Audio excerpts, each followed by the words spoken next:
So every training session I went to, when I was tired, I would say, do you think Alexander Volkanovski would complain? No, so I'd get to work. How much of a difference has it been moving over to an organization that's such a big machine like the UFC? Yeah, I mean, to be honest with you, everything is run smooth. I was out in Miami and got to meet some of the people that worked for the UFC, and it's like clockwork. They really know how to just get in and get out. I mean, it is truly the best fighting organization in the world in terms of fighters and people behind the scenes where the fans don't know. I mean, they work really, really hard, and to go on fight week and not fight, it was kind of cool because I got to see how everything works behind the scenes, and those people have a really tough job. So a lot of respect to them.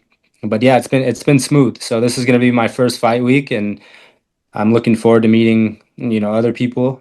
And yeah, but I'm sure it's going to be the same. Just there's a reason why they're the number one fighting organization in the world. So yeah, it's going to be good stuff. A couple guys that also made the move over to the UFC recently from Bellator, Pitbull and Patchy Mix. Their debuts obviously didn't go their way, and there's a lot of discourse that maybe it was a case of the lights being too bright. They're moving over to the UFC, and maybe they just got a little bit of stage fright. Did you watch their fights, and do you think there's any credence to those sentiments that maybe they just froze in the lights? No, I mean, at the end of the day, a fight is a fight. I mean, you're gonna have those days. I mean, Patchy Mix, of course, he could have.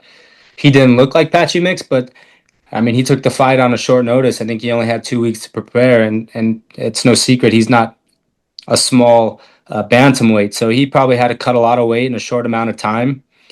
And I think you can't judge a man based on one fight. I mean, he's going to be back, but yeah, it definitely is there's bigger lights, a lot more people watching, but at the end of the day, it's the same thing you did before. It's two guys in a cage, and you go out there and do your job. But you looked at there's other people that have come to the organization and have become champions, so they've proven themselves. And you look at the Strikeforce days. There's guys that came over from Strikeforce that ended up becoming becoming UFC champions. So it can be done. But you know how it is. A fight is a fight. Sometimes it's your day, and sometimes it's not. And that's just the way it goes. As you've been trying to stay righty with all these changes, you've been doing some training with Arman Sarukian and Hamzat Chimaev. You'll be sharing the card with Hamzat next week. What's it been training like with these guys that just go hard all the time? Yeah, it's been an honor, to be honest with you. I was the first time I ever met Hamzat, and the one thing that I can say is that guy is a beast. I mean, his mindset, one of the nicest humans I've ever met. Very, very nice, and but when it's time to work, he puts his head down, and he grinds.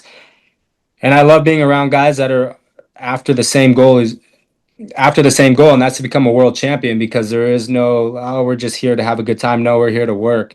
And I can honestly say that guy is in the crazy, crazy shape. Everybody knows that I'm able to push, but he was right there with me. And exercises that required like competition, I didn't want to lose, he didn't want to lose, and we had some crazy workouts. But yeah, a lot of respect for him. He's a beast. That's the only way that I can say. And he's going to do great. As a 145er, what's it been like watching a guy like Volk? He was obviously a champion for a long time, had some setbacks. What have you learned from him as a martial artist, just kind of watching him from afar? Well, I really respect Volkanovski.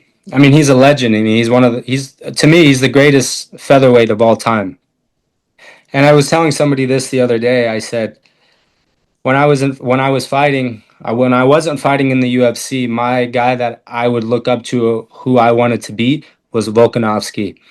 And at the end of and he didn't know who I was, because I mean, but there's always somebody that you don't know about that is training to beat you. So every training session I went to, and when I was tired, I would say, do you think Alexander Volkanovski would complain would complain? No. So I'd get to work. So I was always studying to beat him, because you look at who's the best in the world, and he is.